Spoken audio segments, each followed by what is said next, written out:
Chapter 13, we cover only the first 3 sections.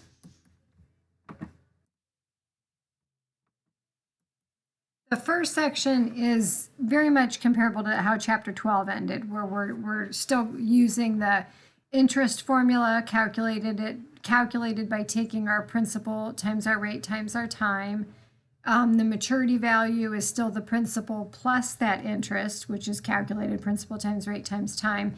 The only thing that's changed is how they word stuff. So now it's a note. So then there's the face value of the note, which is the principal. And then they may call it the future value of the note, which is the maturity value.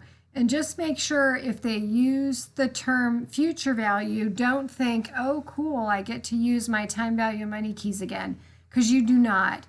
This is still simple interest. It's not compounded interest. So you will still not use your time value money keys. You'll still stick to those same formulas. Interest equals principal times rate times time. And your maturity value is your principal plus your interest. You will use the financial calculator, however, to calculate your dates. So in these notes, they're still business notes, and they still may give us a due date and an end date, and we may have to calculate the days between the dates. So using our date function the same way that we did in the last chapter. Now then section 2 gets into a different type of a note. So that is a discounted note. And then just don't get confused. The discount isn't a good thing. The discount is the banks charging us interest, but instead of making us pay it at the end of the loan, they're going to take it off the top, or they're going to keep it up front. So then how we calculate it is the same way. The discount is still our principal times our rate times our time.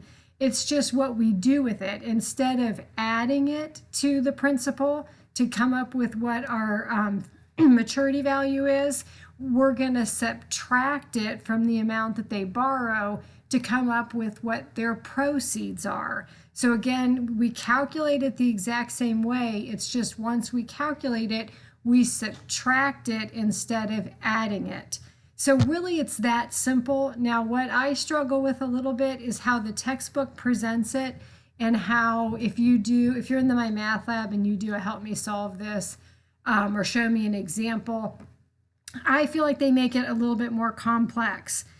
So to me, I feel like don't read all the words of the problem and get all caught up in how they're describing it.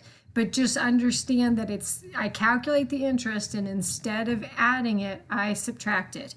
If you can kind of get that straight in your mind, and again, not get hung up on the words of the problem, it really makes this section a lot easier. Then you'll have a problem that asks you to calculate the effective rate, because the key to this says, okay, if they are subtracting the interest and I really never walk away with the amount that I borrowed, they're effectively charging me a higher rate.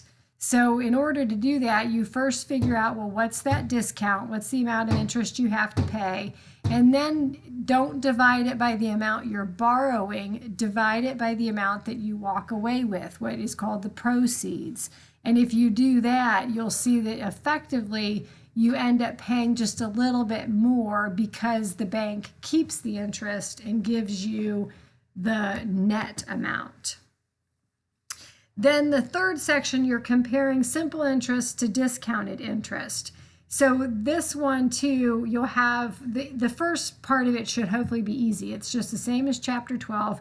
Calculate what your simple interest is.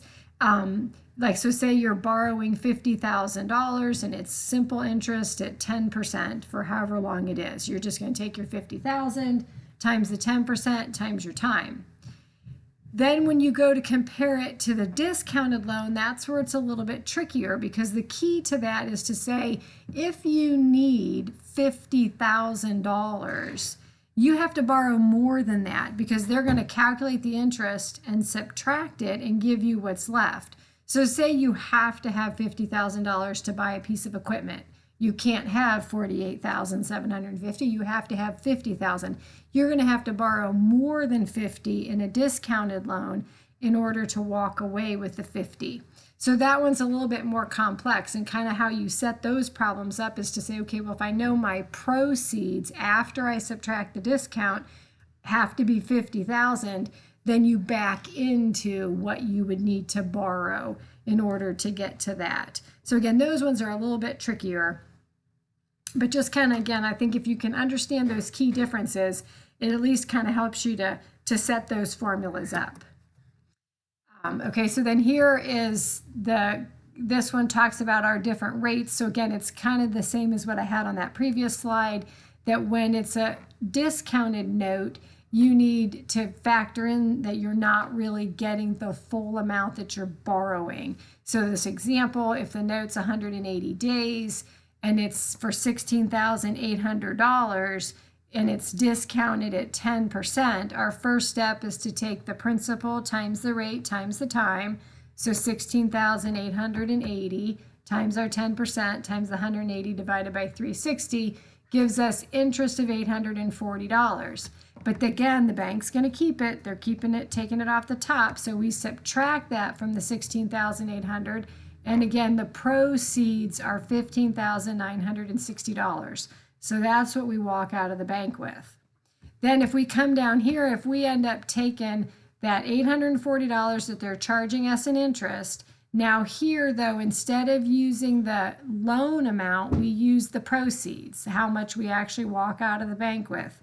The 15,960 times what rate times our time, and then we solve for the rate, we see that effectively that's really 10.53%. So even though they're quoting it's a 10% discount rate, because we don't get all the money we're borrowing initially, they effectively charge us more.